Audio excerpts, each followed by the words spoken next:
राजू उस जंगल के रास्ते से टूटी हुई सड़क पर कच्चा रास्ता तेज बारिश में गाड़ी को भगाए जा रहा था। जैसे मानो मौत उनके पीछे पड़ी थी। सच में मौत पीछे पड़ी भी थी। अब अचानक से राजू की गाड़ी की ब्रेक लगती है। जैसे ही उसकी गाड़ी रुकती है, उसके बिल्कुल पास नॉन ड्राइविंग सीट पर बैठा मयंक उसको गालियां निकालने लग पड़ता है और कहता है, गाड़ी क्यों रोक दी पागल? तुझे नहीं पता पीछे हमारे मौत पड़ी है और तू गाड़ी रोक रहा है? क्या उसका फासला कम करेगा? लेकिन राजू कहता है, मुझे लगा आगे कोई लेटा हुआ है, कोई पड़ा हुआ है। मयंक कहता है, तुझे भी पता है कि वो क्या होगा।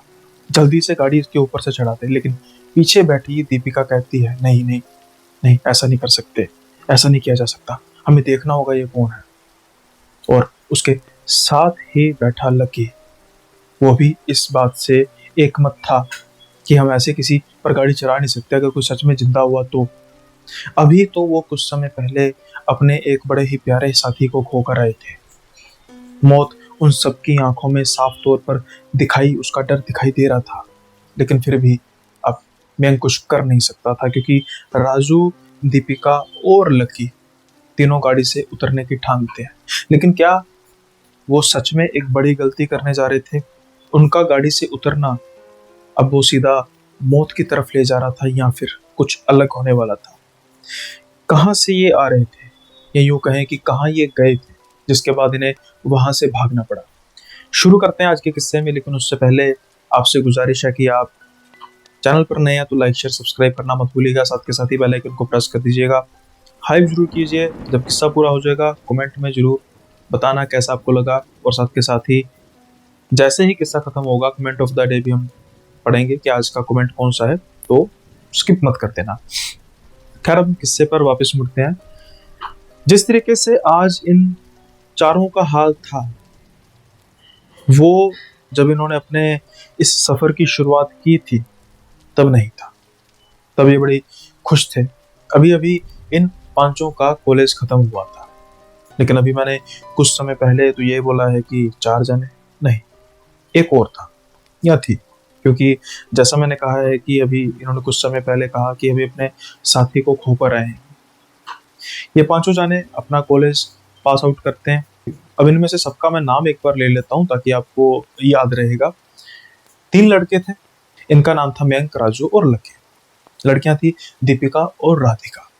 ये बड़े पक्के कॉलेज के दोस्त थे। साथ के साथ ही दोस्त नहीं थे, बल्कि इनके पांचों के पारिवारिक संबंध भी थे। फैमिलीज का आपस में आना जाना, खुशी गमी के मौके पर आपस में मिलना जुलना, ये सब था। अब जो राधिका थी, राधिका की फैमिली काफी रिच थी। राधिका के पिता ने कुछ ही समय पहले शहर से काफी दूर, दूर मतलब काफी दूर दूसरी जगह पर एक फार्म हाउस लिया था। और उनका था कि जब भी साल में 2 या 3 बार हम एक बड़ी गैदरिंग किया करेंगे फैमिली की, तो वहां पर जाया करेंगे। और जब भी कभी घूमने का मन होगा, ये पहाड़ी रास्ते में था, तो इस तरीके से इनका फार्म हाउस ही ले लिया। भाई, जैसा मैंने कहा कि अमीर फैमिली। जब इनका कॉलेज पूरा होता है तो राधिका कहती है कि क्यों ना हम ऐसा करते हैं कि फार्म हाउस में पिकनिक मनाने जाते हैं, एक दिन का हम टूर करते हैं। हालांकि इनके जो माँ बाप थे वो कहीं ना कहीं इस चीज़ को लेकर थोड़ा सा कर रहे थे टाल मटोल की, भाई बच्चे हैं, गाड़ी का पता ही आजकल जैसे हादसे होते हैं, तो कहीं किसी तरीके का कोई हादसा ना हो जाए। लेकिन ये किसी तरीके से अभी सभी के सभी अपने माँ बाप को मनाने में सफल हो जाते हैं और अब चल पड़ते हैं उस सफर पर, जो उस समय तो ये सोचकर निकले थे कि ये एक दिन उनकी ज़िंदगी का सबसे बढ़िया दिन होगा, क्योंकि उसके बाद फिर अपनी अपनी लाइफ में सभी बिजी होने वाले थे। जो कॉलेज में हर रोज़ मिलते थे, ट्यूशन्स में हर रोज़ मिलते थे, अब वैसा माहौल नहीं रहेगा। अब चीज़ें बदल जाएंगी। अब इनकी प्लानिंग थी, जो ये था रास्ता था, ये बेसिकली कुछ 5 घंटे का रास्ता था।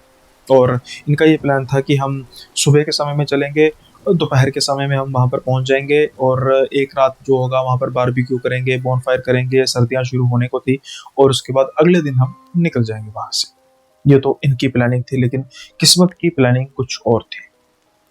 अब पहले ये प्रोग्राम बनाते हैं कि हम सुबह के दिन चलेंगे, लेकिन एक दिन पहले इनका प्रोग्राम सुबह चेंज हो जाता है।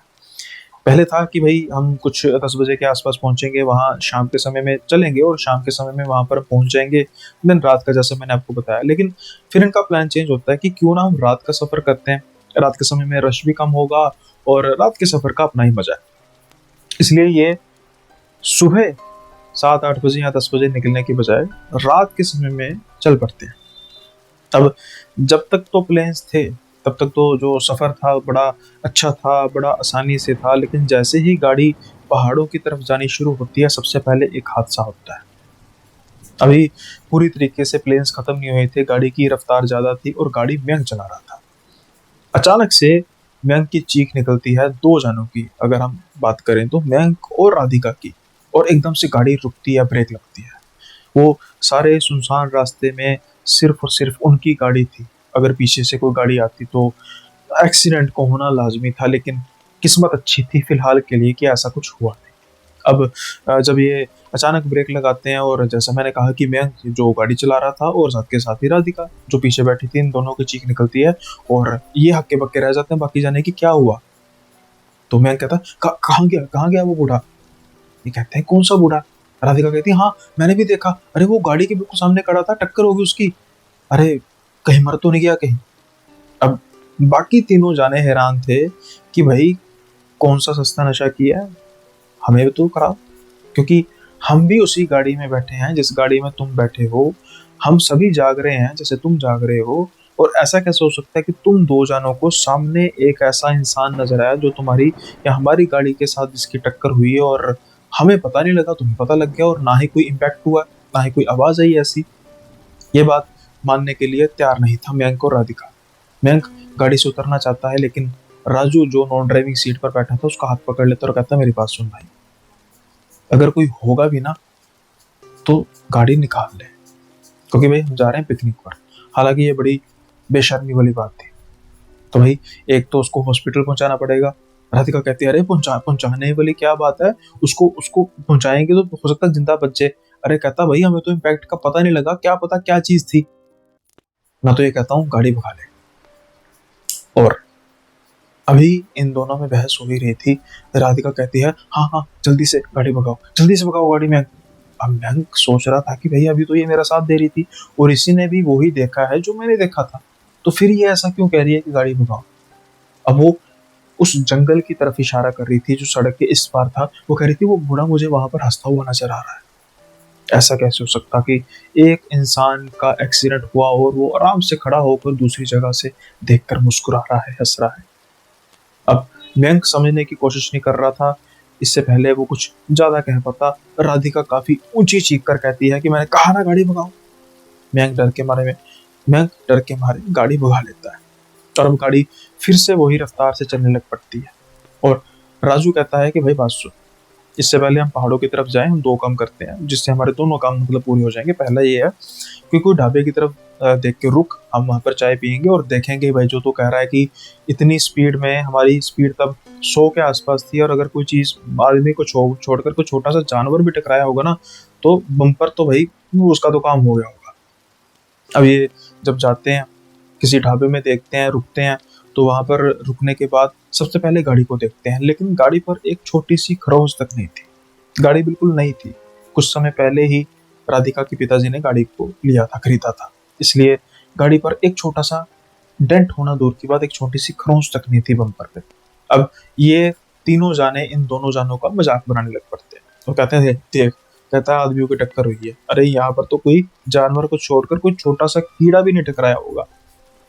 अब क्या मयंक और राधिका के साथ कुछ छल हुआ था, या फिर जो राधिका ने दोबारा उस आदमी को देखा, क्या ये कुछ आने वाली खतरे की निशानी थी, या फिर सच में कोई इनका वहम था।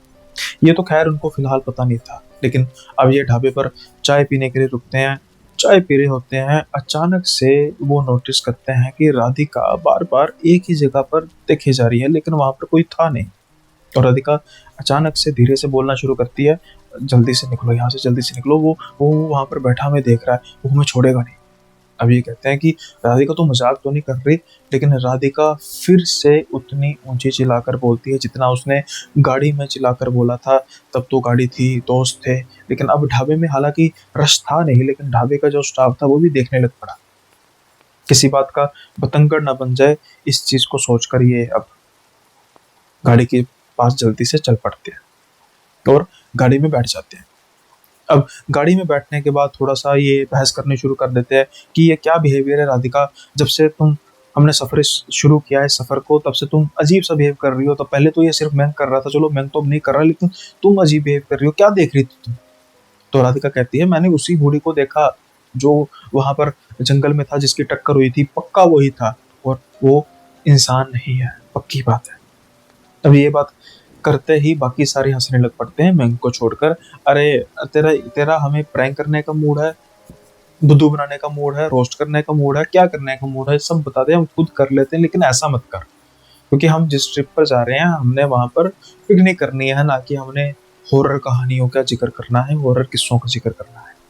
लेकिन राधिका के चेहरे की गंभीरता को दीपिका बड़े ध्यान से नोटिस कर रही थी, और वो अब इन लड़कों को टोकती है और कहती है चुप रहो तुम देख नहीं रहे उसकी हालत क्या हो रही है, अब इस बारे में कोई भी बात नहीं करेगा। राधिका ठीक है, हम बाद में देखेंगे, तो ऐसा कर तू सो जा आंख बंद करके, कई बार ऐसा हो जाता है, तो अ, उसके बाद फिर जब हम पहुंचेंगे तेरे फार्म हाउस पे तो जगा देंगे। अब क्या होता है कि राधिका कहती है ठीक है। अभी तक इन्होंने एक मैप लगाया हुआ था जो सीधा उनके फार्म हाउस की तरफ बता रहा था, नेविगेट कर रहा था। कुछ समय बाद ये जंगल के रास्ते या पहाड़ के रास्ते जाना शुरू कर देते हैं। अचानक से फिर गाड़ी को एक झटका लगता है। अब जैसे ही गाड़ी को झटका लगता है तो फिर से राजू इरिटेट हो जाता है और कहता है अरे यार अब क्या हुआ मयंक? तो मयंक कहता है यार आगे कोई जानवर आ गया। अब ये जब होता है तो राजू को, लकी को गुस्सा आ जाता है, लेकिन साथ के साथ ही मयंक बोलता है मेरी बात सुन भाई, पहले तू बैठा था तब तू इरिटेट हुआ था ना, अब मैंने ब्रेक लगाई है, पक्का कोई जानवर आया। राजू इस चीज को झुठला नहीं सकता था क्योंकि पहले गाड़ी वो चला रहा था। अब वो गाड़ी से उतरते हैं, देखते हैं गाड़ी के आगे एक काले रंग की बिल्ली मरी पड़ी थी। बड़े बुरे तरीके से उसका हाल हुआ हुआ था, टक्कर होते ही ब्रेक लग गई थी तो वो उछल के थोड़ी सी आगे जा गिरी थी। अब उस बम्पर पर डेंट भी आ चुका था और स्क्रैच भी आ चुका था। खैर जानवर था, इस बात का कुछ इनको ज्यादा था नहीं कि कुछ ज्यादा बड़ा सीन बन जाएगा, इसलिए मैंग कहता है कि चलो भाई गाड़ी में बैठ के जल्दी से चलते हैं, हम लेट हो रहे हैं पहले से, और सुबह हो जाएगी तो फिर आवाजाही बढ़ जाएगी तो मजा नहीं आएगा गाड़ी चलाने का। ये गाड़ी में बैठते हैं लेकिन गाड़ी स्टार्ट नहीं हो रही थी, नई नवेली गाड़ी खराब हो चुकी थी। अब इनको फ्रस्ट्रेशन हो रही थी कि हम उस रास्ते पर पहुंचना चाहते हैं लेकिन पता नहीं क्या बात है पहुंच ही नहीं पा रहे। ऐसे करते करते तकरीबन इनको 1 घंटा हो जाता है और 1 घंटे बाद गाड़ी स्टार्ट हो जाती है। यहाँ पर ये कुछ ऐसा बोलती है राधिका जिसके बाद कह सकते हैं कि शायद इनकी जीवन की सबसे बड़ी गलती थी। राधिका कहती है रुको रुको, एक शॉर्टकट रास्ता है यहाँ से कम 1 से 1.5 घंटे का फर्क पड़ जाएगा, कुछ तंग रास्ता है लेकिन रात के समय में कौन सी ट्रैफिक होगी। अब मयंक कहता है कि बात ऐसी है कि रास्ता जैसा भी हो हम उस रास्ते से नहीं जाएंगे जहाँ से रिस्क थोड़ा सा ज्यादा है, रात का समय है। तो राधिका कहती है अरे रात का समय है लेकिन सुबह भी तो हो रही है, हम कौन सा शाम के समय में चले थे कि अब रात अंधेरी हो जाएगी, धीरे धीरे सुबह तो होगी ना। तो मैं कहती हूँ कि जल्दी से हम चलते हैं। अब जब ये बात सारे सुनते हो कहते हैं हाँ यार 1-1.5 घंटा बजेगा, हम थक रहे हैं, और ऐसा ना हो कि भाई पर ऐसा ना हो कि हम पिकनिक मनाने की जगह सोते ही रहे। अब बात माननी पड़नी थी मैंग को, मैंग उसी रास्ते पर गाड़ी घुमा लेता है जो कहीं ना कहीं मैप पे भी शो कर रहा था। कुछ देर बाद गाड़ी चलती जा रही थी आगे, रास्ता खत्म हो नहीं रहा था, और अब एक जगह पर एक जगह पर आकर मैप भी जवाब दे जाता है क्योंकि नेटवर्क डाउन हो चुका था और इन्होंने ऑफलाइन मैप इंस्टॉल नहीं किया था, डाउनलोड नहीं किया था। उसकी वजह से अब मैप भी रास्ता सही तरीके से नहीं बता रहा था। एक जगह पे आकर दोराहा आता है, अब वहां पर पूछता है मैंक राधिका को कि राधिका कहाँ जाना है। अब राधिका खुद कंफ्यूज हो चुकी थी क्योंकि वो इस रास्ते से एक बार सिर्फ आई थी और उसको ये नहीं पता लग रहा था कि इस तरफ जाना है या इस तरफ जाना है। अब वो सोच रही थी कि यार शायद लेफ्ट था, पता नहीं राइट भी हो सकता है। अब इस बात को सुनकर सभी को गुस्सा आ गया कि भाई तुझे पता है तुझे जाना है और तू खुद ही कंफ्यूज है, और ऊपर से मैप भी नहीं चल रहा। खासतौर पर अब लड़के फ्रस्ट्रेट हो चुके थे क्योंकि काफी लंबा सफर तय कर चुके थे। कुछ गाड़ी राजू ने चलाई थी, कुछ गाड़ी मयंक ने चलाई थी, इसलिए उनको हो रहा था कि भाई सफर जल्दी से खत्म हो। लेकिन जिसके सहारे ये आए हैं उसी को पता नहीं लग रहा। अब खैर रुक कर भी कह सकते थे, तो वो कहते हैं कि भाई हमें पक्के तौर पर बता।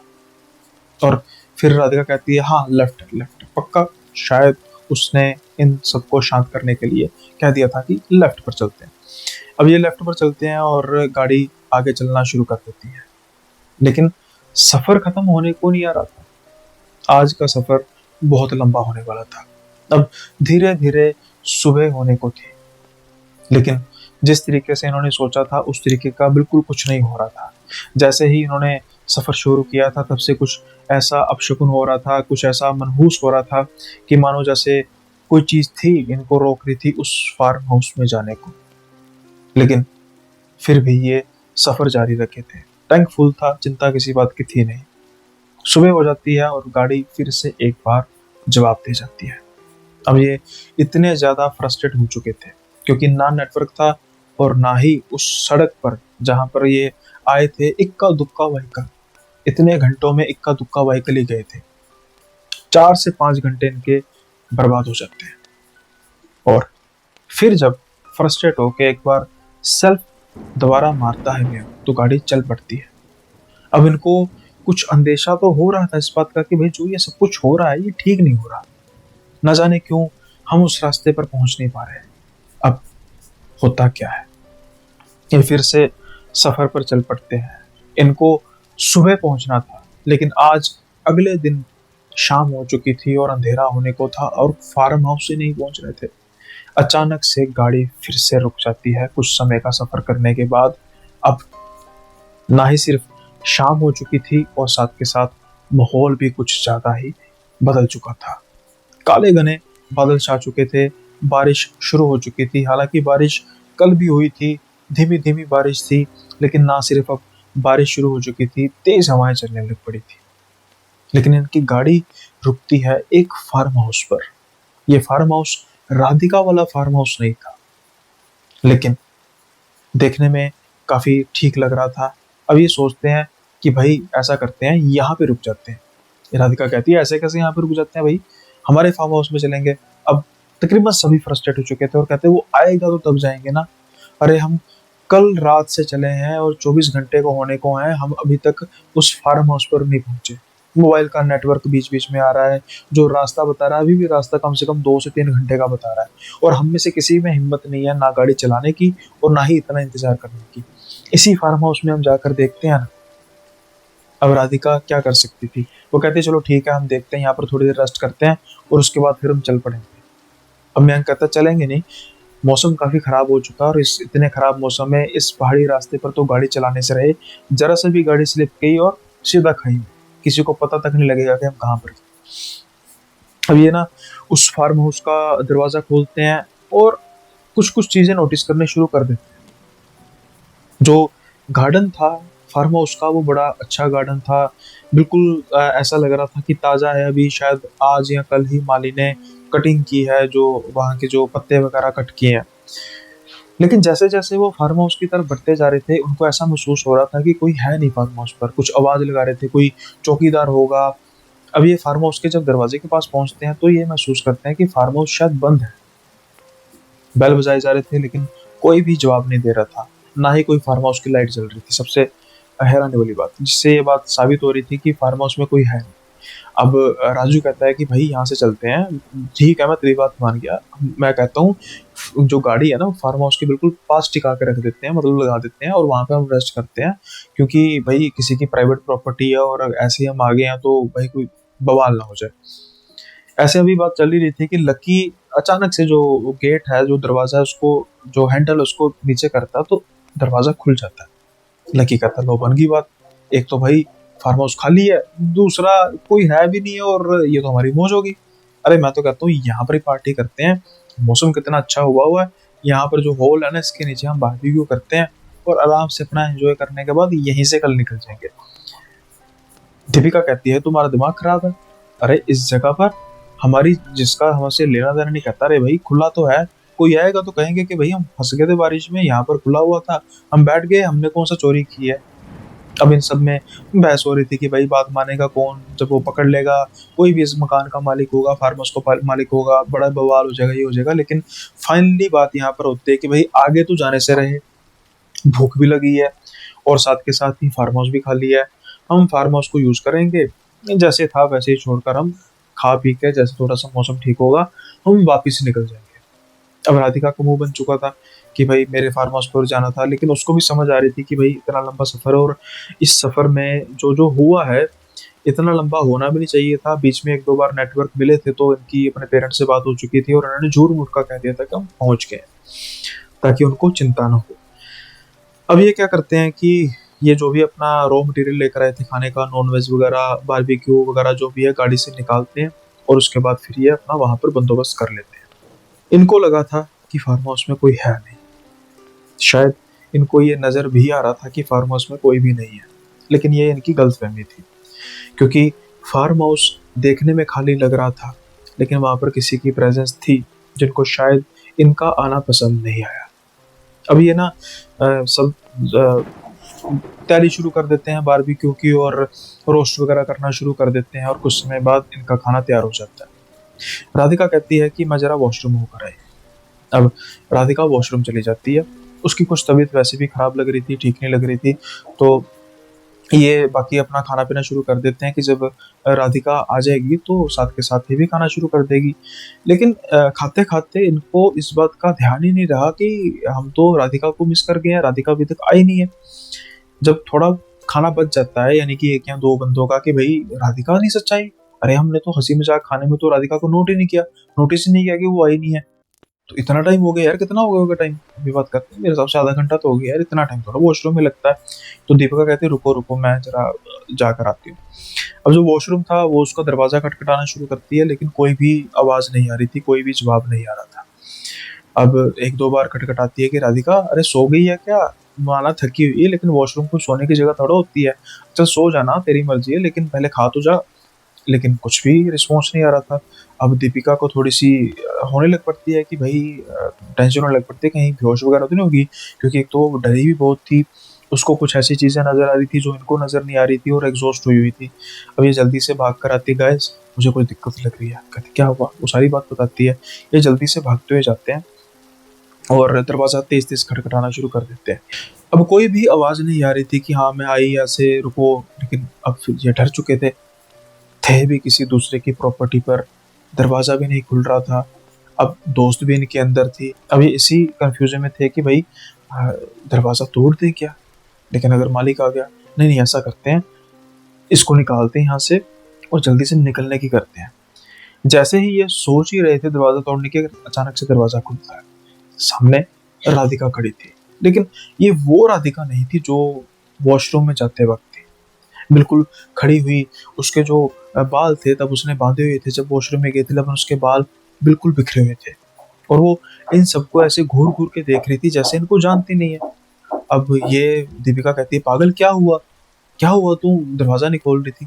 ये बड़े रूडली उसके पास जाके उसको ऐसे पीछे करती है और आगे चली जाती है और बोलती है खाना, खाना, जो कि सामने पड़ा हुआ था। ये खाने की तरफ जाकर टूट पड़ती है उस पर, जैसे जानवर खाना खाते हैं वैसे खाना खाए जा रही थी, जो भी मीट बना हुआ था और नॉन वेज बना हुआ था। बाकी सब देखकर बेहद हैरान थे, वो इस चीज को डिसाइड ही नहीं कर पा रहे थे कि ये उनकी दोस्त राधिका ही है या फिर कोई और है। ये जल्दी से राधिका के पास जाते हैं, दीपिका कहती है राधिका क्या होगा तुझे, आराम से खा, माना भूख लगी है, लेकिन तू तो ऐसे खा रही है जैसे कोई भूतनी होती है। वो अचानक से सिर ऊपर करके हंसने लग पड़ती है और कहती है और कहाँ पे खाना, और कहाँ पे खाना, तो कहती है बस यही तो था, और कौन था, तेरे लिए रखा था, और थोड़ा है, और तो वैसे भी खत्म हो गया, मुझे खाना चाहिए, खाना खाना चाहिए मुझे। कहाँ पर खाना खाया तुमने, कहाँ कहाँ खाया, अरे यहीं पर खाया था, मुझे मुझे खाना चाहिए। तो ये कहती है तुझे वो क्या कह रहा दिखा, मजाक मत कर, देख हम मजाक के मूड में नहीं है, हम ना अभी जल्दी यहाँ से चलते हैं। कहाँ जाओगे, कहाँ जाओगे, कहते हैं वापस घर जाएंगे, खाना तो खिलाओ पहले, इतनी देर से मैं भूखी हूँ, इतनी देर से भूखी हूँ, कहीं जाकर आज खाना मिला। तो ये कहते हैं कि अरे भाई, कौन सी जन्मों की तुझे भूख लगी है, तो खा तो लिया, अब चलते हैं। ऐसे ही ना दीपिका उसका हाथ पकड़ती है और हाथ बड़े गुस्से से उसका चलाती है। नहीं दोगे तो तुम्हें खा जाऊंगी। बस ये कहने की देर थी, सभी हंसने लग पड़ते हैं। अच्छा, तो खा कर दिखाओ। अब ना बड़े मजाकिया अंदाज में लकी उसके सामने ऐसे बाजू कर देता है, लेकिन लकी को पता नहीं था कि वो क्या कर रहा है या उसने क्या कर दिया। अभी बस उसने ऐसा किया था, वो कस के उसके बाजू को पकड़ती है और ऐसे मुंह पे लगा के एक ही बार में उसके मांस के लोथड़े को बाहर निकाल लेती है। जैसे ही ये होता है, माहौल पूरा बदल जाता है।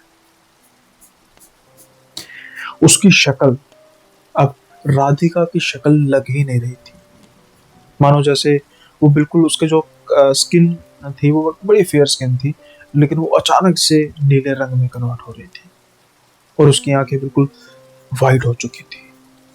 साबित हो चुका था जाहिरी तौर पर कुछ ना कुछ है गड़बड़, क्योंकि जिस तरीके से उसने उसका मांस सोचा था, लकी की दर्द उसके खौफ से ज्यादा नहीं थी। वो ऊंची चिल्लाकर बोलता है, भागो, कुछ हो गया इसको। अब ये जल्दी से भागते हैं एक कमरे में और उसके दरवाजे को कस के बंद कर लेते हैं, लेकिन बाहर से दरवाजे को बार बार राधिका, या यूं कहें कि जो राधिका के अंदर थी, वो खटखटाई जा रही थी और बस एक चीज बोले जा रही थी, खाना, खाना दो, खाना दो मुझे। अब ये भय डर चुके थे। जैसे मैंने कहा कि जो रात थी, अंधेरी रात, तूफानी बारिश, तेज हवाएं, और ऊपर से वो ऐसी प्रॉपर्टी में थे जिसके बारे में उनको अता पता भी नहीं था। और बस डर के मारे इन चारों का बुरा हाल था। इनकी एक दोस्त थी जो कहने को सिर्फ अब दोस्त थी, वो अब एक चुड़ैल बन चुकी थी, एक प्रेतनी थी। इनको फिलहाल कुछ नहीं पता था, इनको सिर्फ इतना पता था कि अगर इनको बचना है तो इनको उससे दूर रहना पड़ेगा, और उनके और उस प्रेतनी के बीच में सिर्फ इस दरवाजे का फासला है। अगर ये दरवाजा टूटा तो जो लकी की बाजू के साथ हुआ है वो सबके साथ होगा। जिस तरीके से वो खूंखार तरीके से बोले जा रही थी, खाना, खाना दो मुझे, खाना दो, बेहद अजीब था, बेहद डरावना था। इसलिए अब ये सब डर चुके थे। ये एक दूसरे पर जैसे पकड़ लेते हैं ना एक दूसरे को, और एक बड़ी भारी सी टेबल थी जो दरवाजे के आगे कर देते हैं ताकि दरवाजा टूटे ना। अब धीरे धीरे वो आवाजें कम होती जा रही थी और फिर एक समय पर वो आवाज बंद हो जाती है, या नहीं भी होंगी, इनको पता नहीं लगता, क्योंकि ये तो शायद डर के मारे बेहोश हो चुके थे। कुछ समय बाद जब इनको होश आती है, सबसे पहले लकी को होश आती है, क्योंकि उसको दर्द भी हो रहा था। जैसे उसको दोबारा से दर्द का एहसास होता है, उसको होश आती है, कराते हुए बोलता है, अरे आवाज आनी बंद होगी।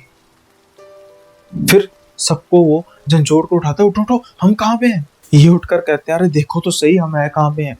जैसे ही आसपास का माहौल देखते हैं तो ये उस कमरे में नहीं था, तो वैसे वो कमरा, लेकिन खंडर नुमा कमरा, और जो टेबल उन्होंने आगे लगाया था, ना ही वो टेबल था, ना ही वो दरवाजा था, बिल्कुल खंडर था। ये इतना डर चुके थे। बारिश अभी भी तेज हो रही थी, अंधकार अभी भी वैसे ही था। ये जल्दी से उठ के बाहर देखते हैं, ना ही अब वो आलीशान फार्म हाउस था, ना ही वो अब आवाजें थी, और ना ही राधिका थी। दीपिका वो तो पागलों की तरह राधिका को इधर उधर ढूंढ रही थी कि राधिका कहाँ पर है। कुछ देर तक ये उसको ढूंढते रहते हैं, लेकिन कहीं पर भी वो मिल नहीं रही थी। ये पागलों की तरह ढूंढे जा रहे थे, अपनी दोस्त को कैसे छोड़कर जा सकते थे। लेकिन अचानक से एक आवाज आती है राजू की, अरे गाइस, मिली क्या। वो एक जगह पे ढूंढ रहा था लकी के साथ, इन्होंने दो दो जानों की टोली बनाई हुई थी। तो वो कहते हैं, नहीं यार, नहीं मिली यार, पता नहीं कहाँ पे गई, हमें तो डर लग रहा है। कहता नहीं, देखो, ये दरवाजा मुझे लगता है तय खाने का दरवाजा है, यहाँ पर कोई तय खाना है। अब ये देखते हैं, एक बड़ा टूटा हुआ दरवाजा, गला सा दरवाजा लग रहा था। ये कहते हैं, हाँ देखते हैं। जैसे ही उस दरवाजे को खोलते हैं, इनको बहुत बहुत गंदी स्मेल आती है, जैसे सड़े हुए मांस की। हो सकता है नीचे जानवर रखे हों, या कोई जानवर नीचे फंस जाता हो, मर जाता हो। हालांकि ये इस बात को भी प्रोसेस करने में काफ़ी ज़्यादा इनको प्रॉब्लम हो रही थी कि भाई हम तो एक अच्छे से फार्म हाउस में रुके थे, ये कैसे खंडर में बदल गया। हालांकि क्लियर तो हो चुका था कि जो भी हो रहा है इनके साथ छल हो रहा है। ये नीचे जाते जा रहे थे बदबू के बावजूद, क्योंकि उनको उम्मीद थी कि शायद कहीं इनकी दोस्त वहां पर ना हो। हालांकि उम्मीद के मुताबिक राधिका इनको वहां पर तो मिलती है, लेकिन जिस हालत में मिलती है इनकी तो चीखें निकल जाती है। एक दीवार पर वो टंगी हुई थी, उसके मुंह से बड़ा कील निकला हुआ था, उसकी हथेलियों से कील निकला हुआ था, उसको टांगा गया था। बड़ी बेरहमी से उसकी मौत हुई थी। दीपिका तो संभाल ही नहीं पा रही थी अपने आप को। यही हाल इन तीनों का भी था, लेकिन अब इनको एक बात समझ में आ चुकी थी कि यहाँ पर रुका नहीं जा सकता, क्योंकि अगर हम यहाँ पर अगर रुक गए तो हमारा हाल भी यही होगा। और ये अपने आप कोई नहीं कर सकता, जरूर किसी ने कुछ किया है। और ये जल्दी से जैसे तैसे करके दीपिका को संभाल कर बाहर लेकर जाते हैं, उसको संभालते हुए, और गाड़ी में बैठते हैं। अब गाड़ी तेजी से उस जंगल नुमा रास्ते में जाती जा रही थी। टूटी सड़कें, कच्चा रास्ता। परवाह नहीं कर रहा था राजू कि मैं गाड़ी किस तरीके से चला रहा हूँ, क्योंकि उनके पीछे मौत लगी हुई थी सच में। लेकिन फिर भी उसको गाड़ी रोकनी पड़ती है। और जब गाड़ी रुकती है, जैसा मैंने आपको किस्से के शुरू में बताया कि कोई आगे पड़ा हुआ है, जैसे ही टॉर्च मारकर देखते हैं तो वो कोई और नहीं बल्कि राधिका थी। राधिका को देखकर ये डर भी जाते हैं और इनकी जान में जान भी आती है कि हमारी सहेली तो जिंदा है, लेकिन जिस हालात में वो थी कहा ही नहीं जा सकता कि वो बच जाएगी। उसके हाथ देखते हैं, हाथ उसके बिल्कुल ठीक थे, हालांकि कुछ घाव थे लेकिन कील नहीं ठुके हुए थे। अब ये कहते हैं जल्दी से बाकी सारी बातें छोड़ो, उसको गाड़ी में बिठाओ। लेकिन मैं कहता है अरे सच में अगर ये भूत नहीं हो तो देखा जाएगा, मरे के तो साथ में मरेंगे, अब हम इसको छोड़ नहीं सकते यहाँ पे। जैसे तैसे करके उसको गाड़ी में बिठाते हैं और उसके बाद ये बिना रुके उस माया जाल से बाहर निकलते हैं। जैसे ही वो पहाड़ों से नीचे उतरते हैं, सुबह हो चुकी होती है, और उसके बाद कुछ समय बाद राधिका को होश आता है। वो दर्द से चिल्ला रही थी, क्या हुआ, मेरा पेट में दर्द हो रहा है, बहुत ज्यादा पेट में दर्द हो रही है मेरे। और ये हम कहाँ पे, गाड़ी में कैसे हैं, प्लीज मुझे हॉस्पिटल लेकर जाओ। अब जल्दी से उसको हॉस्पिटल लेकर जाया जाता है। डॉक्टर देखकर उसकी हालत थोड़ा सा सस्पिशियस हो जाते हैं कि हम ऐसे इलाज नहीं करेंगे, ये कुछ मामला और लग रहा है। लेकिन जब उनके माँ बाप से बात कराई जाती है और माँ बाप को ये बताया जाता है कि हम बाकी सारी बातें बाद में करेंगे, फिलहाल आप अपनी तरफ से वो दो ओके करो कि हमारी बेटी और ये सारे हमारे बच्चे। डॉक्टर जब इलाज शुरू करते हैं उसके बाद बड़े गुस्से में बाहर आते हैं कि तुमने क्या किया। कहते हुआ क्या, कहते एक तो इसका खाना, इतना इसने खाना खाया हुआ है, यहाँ तक खाना आया है, और अगर थोड़ा सा खाना और खाती तो उसकी फूड पाइप स्ट्रक हो जाती और ये मर जाती थी। तो सारे का सारा नॉन वेज है, कच्चा मांस कैसे खा सकता कोई। लकी अपनी बाजू दिखा रहा था, सर ऐसे खा सकता है। अरे ये किसने किया, उसी ने किया। अरे कैसे किया, हमें कुछ नहीं पता सर, हम आपको कहानी बताने लगेंगे तो आप भी विश्वास नहीं करेंगे, फिलहाल के लिए इसका इलाज कीजिए। बाकी टेस्टों की रिपोर्ट आती है, थोड़ी बहुत हड्डियों जैसे रिब्स में फ्रैक्चर था, और साथ के साथ ही इसके सर में भी एक छोटा सा जख्म था। पता नहीं कैसे लगा, लेकिन जैसे तैसे करके राधिका की जान बच गई। अब जब राधिका स्टेबल होना शुरू होती है तो फिर वो बताती है कि मतलब क्या हुआ था कि जब मैं वॉशरूम में बैठी थी ना, तो मैं नीचे सर करके बैठी थी क्योंकि मुझे सर दर्द हो रहा था। लेकिन जैसे ही मैं ऊपर देखती हूँ, अचानक मैं देखती हूँ मेरे सामने कम से कम 6 फुट ऊंची एक औरत खड़ी है, लंबे से उसके बाल है, और कहती है ये मेरा घर है, गलती से भी यहाँ पर रुकने की गलती मत करना और गंदगी मत फैलाओ। मेरे घर में क्यों गंदगी फैला रही हो। ये कहती नहीं, सॉरी मैडम, सॉरी मैडम, मैंने तो ये भी नोटिस किया, मैंने तो दरवाजा अंदर से बंद किया, तो वो कैसे आ सकती है। अभी मैं कुछ ज्यादा कह पाती है, अचानक से मुझे पता नहीं क्या होता है कि मुझे लगा कि वो मेरे अंदर घुस गई है। उसके बाद सच कहूँ मुझे कुछ नहीं पता। फिर मेरी होश तब आती है कि मैं जब उठती हूँ, मेरा पेट काफी दर्द कर रहा था और मुझे उल्टी आने को हो रही थी, और मैं देख रही हूँ आसपास खंडर ही खंडर। मैं कहाँ पर आ गई, मेरे दोस्त कहाँ पर गए। मुझे तुम पर गुस्सा चढ़ रहा था कि मुझे अकेले छोड़कर चले गए, और मैं चिल्ला रही थी, तुम सबका नाम ले रही थी, लेकिन कोई भी आवाज, किसी की आवाज, किसी की आवाज नहीं आ रही थी। सिर्फ मैं ही चिल्लाई जा रही थी। ना ही इस खंडर के बाहर गाड़ी लगी थी, लेकिन ऐसा कैसे हो सकता है, वो तो फार्म हाउस था, वो खंडर कैसे बन गया। खैर अब ये कहती है कि बस मैं बहुत ज़्यादा डर चुकी थी और मैं भागते जा रही थी और पता नहीं फिर मैं बेहोश होकर गिर पड़ी। शायद ये वो पॉइंट था कि जहाँ पर राधिका भागी, उसने अच्छा किया भागकर और उसकी जान बच गई। अब इस बात को कुछ टाइम हो चुका था, इनके घर वालों को भी सारी बात पता लग चुकी थी कि ये ऐसा रास्ता भटक गए थे, ऐसे कोई किसी हॉन्टेड फार्म हाउस में चले गए थे। लेकिन ये बात इन चारों के, हालांकि राधिका के मन में भी घर कर चुकी थी कि वो फार्म हाउस को दिन में जाके तो हम थोड़ा सा टटोलेंगे, आसपास के लोगों से बात करके देखेंगे कि ये चीज़ क्या है, क्योंकि इनको अब रास्ते का तो, वो रास्ता तो कभी ये भूलने नहीं वाले थे। इनको पूरा पता था कि भाई ये कहाँ कहाँ पर है फार्म हाउस।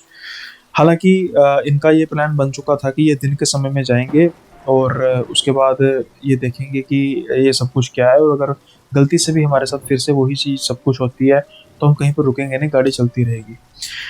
राधिका आना चाहती थी लेकिन राधिका को मना कर दिया कि तू नहीं आएगी क्योंकि सबसे ज़्यादा असर तेरे पर हुआ था। तो राधिका को कहा हम तुझे वीडियो कॉल पर दिखा देंगे। ठीक है, अब ये सब कुछ इन्होंने डिसाइड कर लिया और उसके बाद फिर ये रवाना हो जाते हैं उस फार्म हाउस पर। और सबसे अजीब बात, ये इतना ढूंढने की कोशिश करते हैं उस लोकेशन पर, इनको कोई फार्म हाउस नजर नहीं आता। एक ईंट तक, एक चार दीवारी तक, एक नींव तक नहीं इनको नजर आती। तो क्या वो छलावा था? क्या सच में कोई वहां पर फार्म हाउस बना रहा होगा? हो सकता है, क्योंकि वो जगह पहाड़ी इलाके में भी स्पाट थी।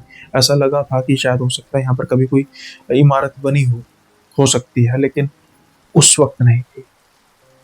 इतना अजीब इनके साथ हुआ वो खूनी रात, फार्म हाउस की वो खूनी रात। तो ये था किस्सा इनका, और बेहद ही अजीब किस्सा। पिकनिक के लिए निकले थे लेकिन कुछ और ही हो गया। सो उम्मीद करता हूँ कि आपको आज का किस्सा पसंद आएगा। थोड़ी सी आज एनर्जी डाउन है क्योंकि एक आप लोकेशन भी देख रहे हैं भाई, अगर पंखे की थोड़ी सी आवाज़ आ रही है, आसपास से थोड़ी सी आवाज़ आ रही है, तो उसके लिए बहुत माफ़ी, क्योंकि भाई अपना स्टूडियो हो तो थोड़ी सी होती है, लेकिन यहाँ पर दूसरे स्टूडियो में ऑलरेडी शूट चल रहा है और पिछले 2 दिन से शूट कर करके दिमाग ख़राब हुआ हुआ है। एनर्जी भी नहीं इतनी बची और बड़ी मुश्किल से मैं ये कर पा रहा हूँ। और हाँ, एक जो कल कुछ मिसअंडरस्टैंडिंग हुई थी कि एपिसोड क्यों नहीं अपलोड हुआ, तो वो क्या हुआ था, फिर वही बात, जब बहुत ज़्यादा काम का प्रेशर हो तो जो 1 नवंबर को मैंने क्योंकि आपको पता ही होगा यूट्यूब अगर कुछ लोग यूज़ भी करते हैं एज अ चैनल, तो होता क्या है कि हम वीडियो को अपनी शेड्यूल कर सकते हैं। तो मैंने 10 बजे का पॉडकास्ट शेड्यूल किया हुआ था और गलती से उसी दिन 2 नवंबर की जगह 1 नवंबर करके मैंने 11 बजे की वीडियो शेड्यूल कर दी। अब बाई चांस मैंने अचानक जब देखा तो मैंने यार तो वीडियो पब्लिश होगी, तो मैंने उसी समय उसको प्राइवेट कर दिया क्योंकि मैंने नेचुरली बात अगले दिन करनी थी। अब जब मैंने कल इसको दोबारा से पब्लिक किया तो उसका मतलब क्या हुआ कि वो मानी तो परसों की जाएगी कि, लेकिन प्रैक्टिकली वो मतलब मेरे हिसाब से, मतलब मेरी अपनी उसके हिसाब से, रूटीन के हिसाब से वो कल की वीडियो है। तो इस चीज़ में आप कंफ्यूज मत होइएगा कि नया एपिसोड नहीं आया, वो नया एपिसोड है और रूटीन का एपिसोड है। आज भी फ्रैंकली स्पीकिंग मैं बड़ा ज़्यादा एग्जॉस्ट हूँ, बोला नहीं जा रहा था, और शायद आपको आज की स्टोरी उतनी पसंद ना आए मेरे नरेशन में। उसका कारण हो भी सकता है, एनर्जी लेवल भी हो सकता है, और आसपास की जो शोर है वो भी हो सकता है। खैर एक छोटा सा किस्सा है, तो देखते हैं, पहले कमेंट ऑफ द डे हम डिस्कस कर लेते हैं, और अगर टाइम बचा तो कर लेंगे, नहीं तो फिर अगली बार कर लेंगे। फिलहाल अभी हम कमेंट को देख लेते हैं कि जो कमेंट ऑफ द डे है वो कौन सा है। तो हाँ, ये आज का कमेंट ऑफ द डे है, ये भेजा है @अली जी ने। अब बहुत बड़ा आगे नंबर है या नाम है, मैं कह नहीं सकता, तो अली तक ही रखेंगे इसी में। ये कह रहे हैं कि सुनील भाई आप चीप थंबनेल्स डालो और पोलराइजेशन करने वाले टाइटल डालो, क्योंकि आपके कंटेंट और दूसरों के कंटेंट में बहुत बड़ा डिफरेंस है। People don't deserve good contents. लोग चीप थंबनेल्स देख के टैप करते हैं। अच्छा थंबनेल भी पसंद नहीं आता इनको किसी को। एकदम अलग हटके स्टोरीज होती हैं आपकी, और पता चलता है कि कितनी मेहनत की है आपने, क्योंकि मैं ऐसे फील्ड से हूँ। आई विश कि आपके व्यूअर्स भी बड़े बहुत जो आपको सुनते हैं वो एलीट हैं। आपकी भाषा कितनी अच्छी है और कोई गंदगी नहीं है। God bless bro. अली भाई बहुत बहुत धन्यवाद, और मैं बहुत ही माफ़ी के साथ आपको ये कहूँगा कि जो आपकी सजेशन है मैं उसको किसी भी हालत में फॉलो नहीं कर पाऊँगा, क्योंकि करना होता तो भाई कर लिया होता। मुझे भी पता है कि मार्केट में क्या चलता है।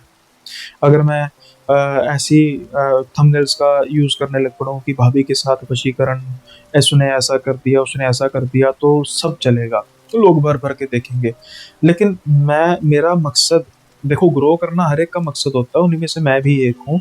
लेकिन मेरा मकसद ऐसे ग्रो करना नहीं है कि मैं पहली बात मार्केट में शॉर्ट टर्म रहूँ, और दूसरी बात मैं चाहता हूँ कि जो मेरा कंटेंट है चाहे वो हॉरर है, लेकिन अगर कोई फैमिली में बैठकर देख रहा है ना या सुन रहा है, तो वो शर्मिंदा ना हो कि ये क्या बोल रहा है, ये कौन-सी लैंग्वेज यूज़ कर रहा है। अब किसी कोई जैसे चलो इंग्लिश में नेकेड या फिर न्यूड वर्ड है, तो हिंदी में आपको पता है वो अ, बड़ी रफ लैंग्वेज में उसको क्या कहते हैं, लेकिन मैं नगन वर्ड इसलिए यूज़ करता हूँ कि भाषा की मर्यादा बनी रहे।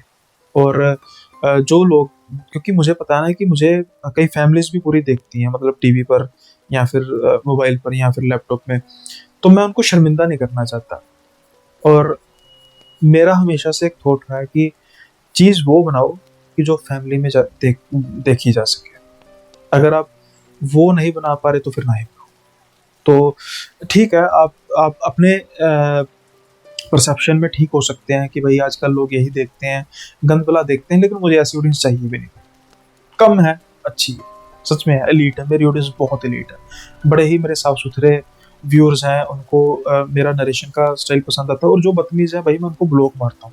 कुछ लोग सोच रहे होंगे ना कि मैं इनके कमेंट का जवाब क्यों नहीं देता, या पहली बात है कि आप तो कमेंट कर देते होंगे, लेकिन मेरे फीड पर वो कमेंट नज़र ही नहीं आता क्योंकि मैंने ब्लॉक मारा हुआ आपको। भाई मैं गंदगी बर्दाश्त नहीं कर सकता। गंदगी तो मैं किसी भी हालत में बर्दाश्त नहीं कर सकता, और मैं फैलाऊँगा फिर क्यों? अगर मैं बर्दाश्त ही नहीं कर, जो चीज़ मैं खुद ही नफ़रत करता हूँ, थंबनेल पे फिर वही बात है, थंबनेल पे मैं थोड़ा-सा अडल्ट बना दूँ, 2 मिनट में थंबनेल डिज़ाइनर को कहूँगा भाई ये बना देगा, उसका काम, उसका भी क्या, उसको भी 2 मिनट में बना देना।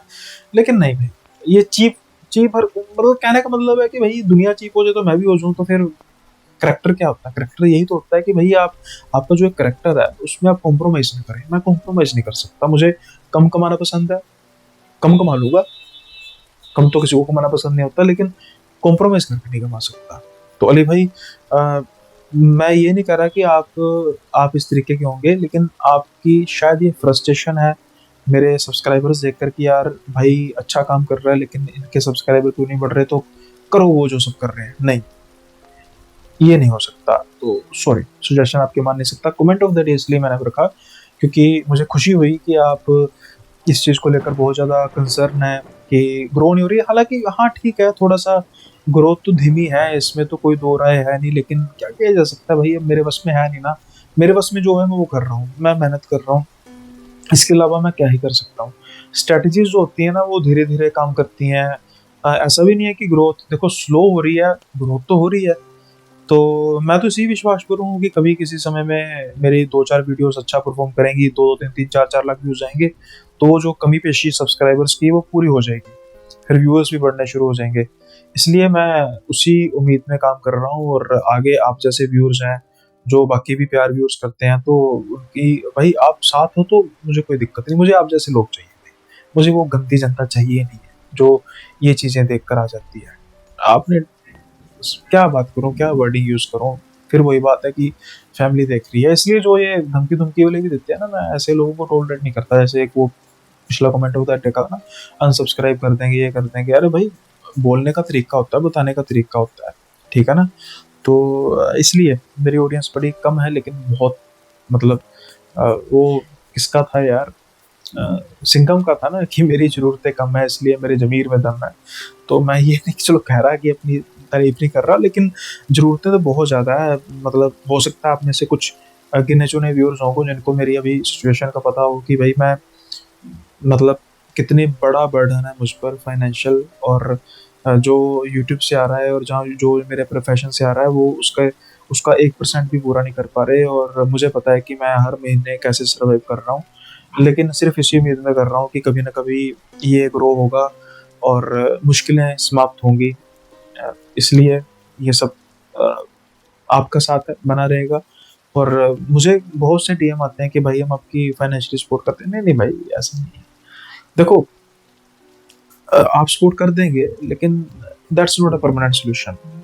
मैं किसी परमानेंट सोल्यूशन के पीछे भाग रहा हूँ, और इसलिए मैं सब कुछ मतलब मुझे सिर्फ इस चीज़ की खुशी है कि आपका साथ है, और ये सिलसिला रोज चलता जा रहा है। आज सच कहूँ, चलो अब मुझे पता है कि अब मेरे वही व्यूज देख रहे होंगे जो मेरे हार्डकोर व्यूज हैं, और जिन्होंने सुनना था कहानी वो सुनकर चले गए होंगे। मतलब पिछले 2 दिन से मैं कुछ चीज़ों को लेकर मूड भी इतना अपसेट है, और ऊपर से कल भी मैंने 5 से 6 पॉडकास्ट किए, और आज भी बस लाइन लगने वाली है। सुबह 2 पॉडकास्ट करके हटा हूँ। एनर्जी मेरी बिल्कुल डाउन है। आंखें बंद हो रही हैं, और ऊपर से माइग्रेन की दर्द हो रही है उसकी वजह से, स्ट्रेस की वजह से। अब जैसे ही इसको मैं ख़त्म करूँगा, पॉडकास्ट एक शुरू होगा मेरा, और जैसे ही वो पॉडकास्ट शुरू होगा फिर इसको मैं एडिट करूँगा, तो जैसे ही एडिट करके ख़त्म होगा फिर एक से पॉडकास्ट शुरू होगा, और फिर वो पॉडकास्ट ख़त्म होने के बाद मैं ट्रैवल करूँगा अपने होम टाउन के लिए, जो कि 10 घंटे का सफ़र है मोटा मोटा। तो भाई, अ, लोगों को ना ये लगता है कि बड़ा आसान काम है, और ये पॉडकास्ट पे बस कुर्सी पे बैठ के बातें करते रहो, करके देखो पता लग जाएगा। ये उन लोगों के लिए है जो ऐसा सोचते हैं, और मैं कहता हूँ करके देखो, अगर आप उसमें अच्छा करोगे तो आपको भी पता लग जाएगा आटे दाल का भाव, और बाकी आपको थोड़ा सा एक्सपीरियंस भी हो जाएगा। तो जैसा भाई, फिर इसी पर कंक्लूड करते हैं। अली भाई सॉरी, मैं ये कर नहीं पाऊंगा। जैसा चल रहा है वैसा चलता रहेगा, सफाई बनी रहेगी। मैं सफाई पसंद इंसान हूँ, मुझे गंदगी नहीं पसंद किसी भी तौर पर, चाहे वो फिजिकल गंदगी हो चाहे वो डिजिटल गंदगी हो। गंदगी भी एक तरह का एक प्राइवेट एक होता है ना। मतलब कहने का मतलब, जो ऐसी चीज़ें देखते भी है, एडल्ट कंटेंट देखते भी है, तो वो एटलीस्ट फैमिली में तो नहीं ना देखते। तो भाई मैं अपनी ऑडियंस के लिए कंटेंट ऐसा बनाता हूँ जो, इनकेस अगर किसी ने फैमिली में लट से गाड़ी पे वो सुनते जा रहे हैं, तो भाई मैं कुछ ऐसी बातें ना करूँ जिससे वो सुनने के बाद अपने परिवार वालों को नजरें ना मिला सके, शर्मिंदा हो कि ये क्या लगा लिया, है ना। तो ठीक है, वैसे क्रिटिसाइज कर सकते हैं कि भाई क्या बकवास स्टोरी है, ये है, सब कुछ चलेगा, लेकिन मैं ये बर्दाश्त नहीं कर पाऊंगा कि कोई बहुत कहेगा कि तुमने भी गंद डालना शुरू कर दिया, तो ये नहीं होगा। खैर, अब हम छोटा सा अगला किस्सा कर ही देते हैं। अब देखना, बात करते करते थोड़ा सा फॉर्म में आ गया हूँ। तो ये अगला किस्सा है ना, ये भी थोड़ा सा इल्यूजन पर है जो इनके साथ हुआ। मैं जल्दी से खत्म कर देता हूँ, बड़ा नहीं रखूंगा इसको।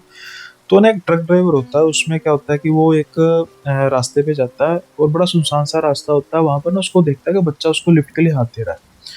अब ना वो बड़ा हैरान हो जाता है कि भाई इतनी रात के समय में ये बच्चा कैसे। और वो ट्रक ड्राइवर उस दिन मतलब बदकिस्मती से अकेला था, क्लीनर नहीं था उसके साथ। खैर, अब वो क्या करता है कि वो उस बच्चे को ना ट्रक पे बिठा लेता है, और पूछता है कि बेटा हुआ क्या तेरे साथ। वो कहता है, मेरे पापा ना उस ढाबे पर गए थे और मुझे अकेला छोड़ दिया। तो कहता, कौन से ढाबे पर। वो कहता, कुछ आगे जाकर। तो तू क्या कर रहा है।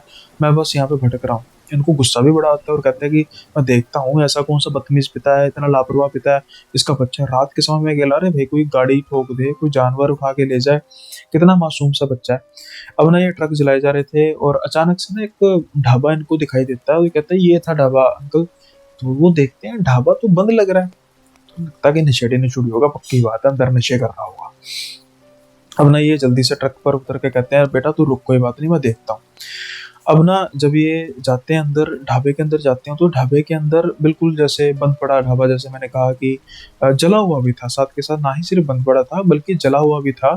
और जो आसपास का जो माहौल था, बड़ा ही अजीब से तरीके का माहौल था। और ये कह रहे हैं, अरे भाई साहब, आपका बच्चा आपका इंतजार कर रहा है, कितने लापरवाह आदमी है आप, क्या कर रहे हो। तो इधर उधर देख रहा है, कोई है ही नहीं है।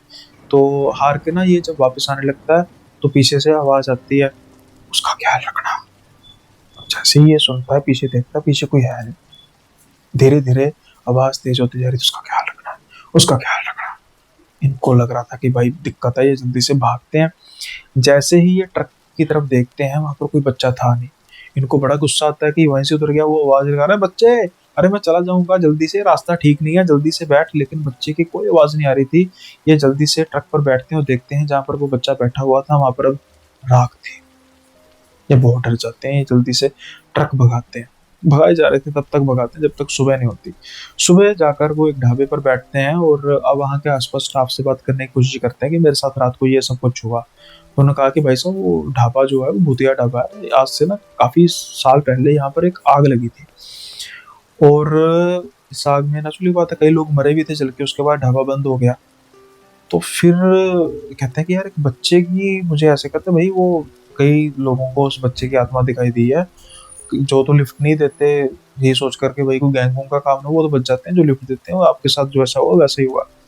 अच्छा तो कुछ पता है उस बच्चे की कहानी क्या थी? कहते नहीं ये तो नहीं पता, लेकिन शायद इनकी असम्पशन थी कि इनके पिताजी बच्चे को, मतलब ढाबे में गए हों, आग लगी और बच्चा आग देखकर भाग गया हो, और इस जंगल में बेचारा वो भी अ, खो गया हो। क्योंकि इनको बाद में ये पता लगता है कि काफी इस जो ये ढाबे में आग लगी थी ना, उसके कुछ 5 से 7 दिन बाद जंगल इसी रास्ते में एक बच्चे की लाश मिलती है। तो शायद यही था कि वो बच्चा बेचारा गुम गया और जंगल में कहीं भटक गया, और देन उसके बाद बेचारा मर गया। तो आज भी उसकी आत्मा भटकती है, और बेचारा जो उसका पिता है, जैसे उन्होंने ख्याल रखना, बच्चे का ख्याल रखना, वो शायद उसको बेचारे को अभी भी लगता है कि उसका बच्चा जिंदा है। तो ये था किस्सा, छोटा सा था काफी लॉन्ग, लेकिन फिर वही मैं कर नहीं पा रहा इसको ज्यादा अच्छे तरीके से। तो आज हाथ जोड़ के माफी कि शायद आपकी एक्सपेक्टेशन के हिसाब से मैं खरा नहीं उतर पा रहा, लेकिन सिलसिला मैं खत्म नहीं करना चाहता। तो कहते हैं ना, अप डाउन आता रहता, तो आप मान लीजिए आज थोड़ा सा डाउन था। जो नए व्यूअर्स यहाँ तक पहुंचे तो प्लीज आप मेरे थोड़े पिछले एपिसोड ले देख लीजिए, इस एपिसोड से जज मत करना मुझे, या इस लोकेशन से, मतलब सेटअप से। ये टेम्परेरी सेटअप है, बड़ा ही ज्यादा टेम्परेरी सेटअप, शायद इस पर कोई दूसरा एपिसोड ना ही हो। तो उम्मीद करता हूँ कि भैया आप सबको आज का एपिसोड पसंद ना आते हुए भी सपोर्ट करेंगे, और मिलते हैं जल्दी अगले नए एपिसोड में नए किस्सों के साथ। तब तक के लिए बाय बाय, अपना ख्याल रखिए।